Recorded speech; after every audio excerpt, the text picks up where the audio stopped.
Good morning. I am extremely excited to have Ed here, who is the lead engineer at Netflix with the Performance and Operating System Group. And today we're going to talk a little about what does performance mean at Netflix. Oh, well, thank you, Kevin. So, are you a Netflix customer? I am a Netflix customer. Okay. So tell me about your experience watching Netflix. You know, generally it's a great experience. I love the selection of movies and what have you. Occasionally, I hit that play button and the movie buffers and holes, and and I get a little frustrated. So what's going on there? Why am I having that experience? Well, so there's a lot of things that could be happening at that point. Some of it could be your network provider. Some of it could be things that we're doing. One of the things that my group does is to spend time trying to make that experience go faster. Mm-hmm. So think of everything from when you go to Netflix.com to when you press play. The organization I run will work to tune all the services that make that happen. And then from when you press play to when the movie actually, or the TV show starts streaming, there's another set of engineers who will also look at that type of performance. Mm-hmm. But at each step of the way, we're trying to understand what are the things, whether it be latency or CPU or whatever, that are causing things to run slower for you. Okay. And then doing the things that we can in order to eliminate whatever those bottlenecks happen to be.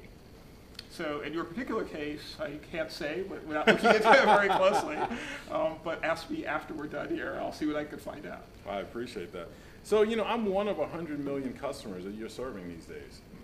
That's a staggering number. And the fact that I'm watching, you're streaming every form of video just about known to man, 4K, Ultra 4K, HDR. How can you possibly scale that large, or globally?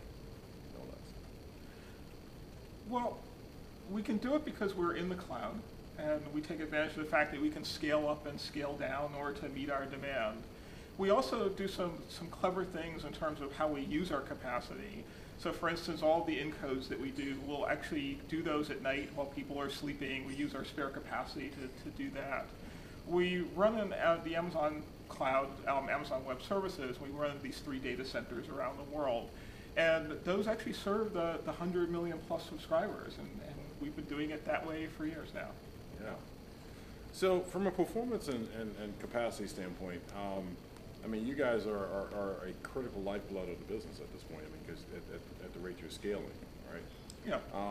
So I'm a young engineer. I'm sort of interested in working at Netflix, and maybe I like what I hear here. Any tips or ideas of kind of where I get started and how I get in the field from a career standpoint? Well, there's a couple of places that you can look. My background's in operating systems, and so I feel that that's a very critical skill for people to understand.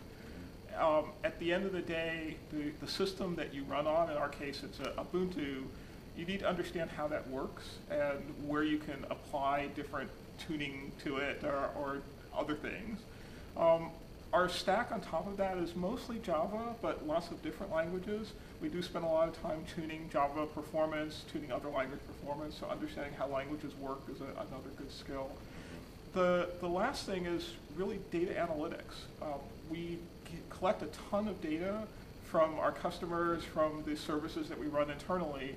We wind up analyzing that through many different means. We have a data science department that actually does spend time doing that for us. But a lot of what we do in performance engineering, at least my part of performance engineering, is really looking at the data, trying to understand what it's trying to tell us, and then operating on those things as we find them. So if I were a young engineer or someone just getting into the field and really starting to think about that, those are the 3 big areas I would start to focus on, is really understanding how you do data analytics, really understanding how you tune different languages, and then really understanding the underlying operating system and how it behaves. Wow. Yesterday in your presentation, there were 3 slides you put up that really struck me. I think the first one was around freedom. Can you talk a little, what does freedom mean at Netflix and your job and what you do? Freedom is the ability to do the right thing at the right time and to solve important problems. So one thing that we stress at Netflix is that everyone at the company has the freedom to make decisions that are important to the business. And in my particular case, that's really around deciding what things my organization should go focus on. One of the things that we decided to focus on currently is user end performance, and we should talk about that in a little bit more detail. But it's really about, okay, here's a problem I've seen. we need to go spend some time on that, I can go apply resources to it. I don't need to necessarily spend a lot of time going up the management chain or to get approval for things if I feel that they're important to the business. The next thing that comes with that, though, is responsibility. So I can go make these decisions, but I need to be willing to take the responsibility for those decisions. What I find is the two things combined actually really make you bring your A game, as it were. If I need to take responsibility for every decision I make, then I'm really going to think those decisions through. I don't need to rely on my boss or my boss's boss signing off on something before I do it and be able to say, oh, well, they approved it, and so that's why it was okay.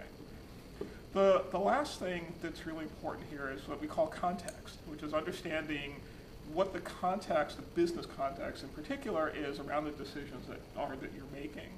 So in my case, I can look forward, I can see how the business is growing, I can see, for instance, what new originals we might be thinking of, I can see what new initiatives that we're doing, and all of that is very open to me internally. That allows me to now turn my organization to go focus on particular things. Right? So for instance, we're starting to move into containers, and I've been working very closely with the people who are doing the container subsystems and the container management system, trying to understand what business problems they're trying to solve, so I can now get my performance group aligned with helping them solve those problems. So as I'm hearing you talking, I'm constantly hearing that performance and business are tightly coupled together. And we were talking earlier about my experience as a user of Netflix. I go, I hit the play button, and and I have that time of wait. So that basically speaks to this idea of end user performance. Can you give a little bit more insight in terms of just your group, your thinking around that space? Yes, I can. So if you think about the moment when you go to press the play button as basically this moment of truth, where you're making a decision about how you're going to spend the next amount of time here, whether it be in a half an hour or an hour, you can watch something on Netflix, you could go read a book, you could go eat, you could do a bunch of different things. All of these are choices that you get to make as a customer. And we'd like to make sure that when you make those choices that we give you something that's very compelling to do in terms of our content. The thing that makes those choices less compelling is if it takes you a very long time to get to that content. So you press the play button and nothing happens right away.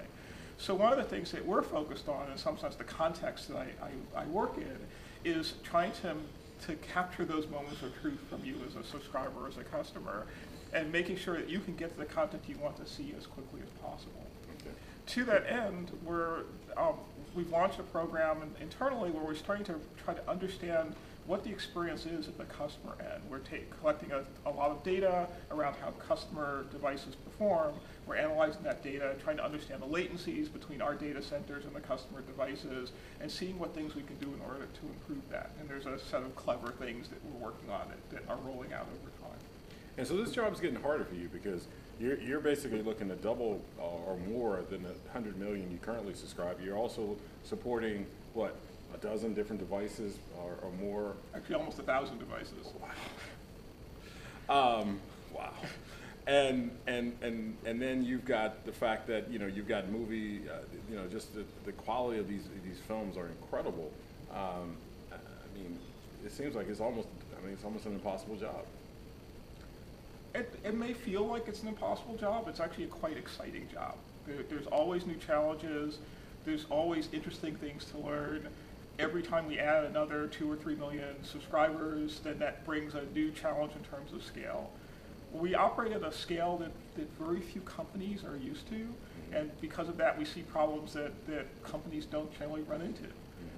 And for me, that's the thing that gets me out of bed in the morning and makes me come to work. It's just the idea of working on problems like that and being able to find solutions for them. Going forward into the 2020 and beyond, I can only see this getting much more interesting. So, we were talking about this fact that you guys are growing at this crazy rate.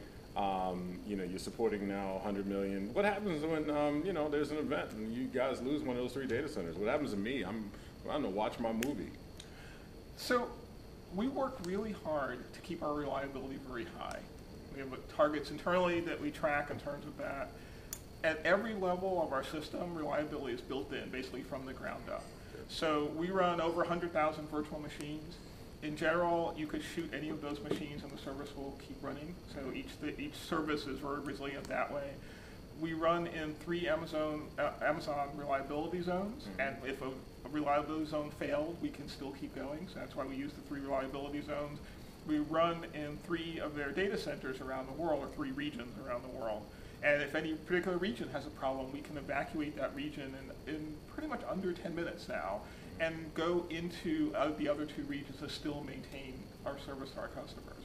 So one of the things that we do is, as we develop new services, as we tune our services, is we really focus on reliability so that when you go press that play button, you will get something. Wow. So basically, if I'm sitting there, at most I may have a 7 or 8 minute delay if I'm watching that movie. Actually, probably no more than a few second delay, because we'll do retries in the background, and you'll get service very quickly. Wow. Wow. Now, that's our goal. Okay. There are times where that may not happen, but that's our goal. Wow, that's impressive. Well, Ed, this has been an incredible conversation. I really appreciate it. Any parting questions or thoughts? Yes. So I know you're a subscriber, so what's the thing that you're watching on Netflix right now? My favorite show right now is Masters of None. And you guys have gotten through season 2. I'm waiting for season 3. I'm constantly checking Netflix to see when it's coming back on. So hopefully it'll be there soon. Okay, I'm sure it will. All right. All right, it's been a pleasure. Yes, sir. Thank you.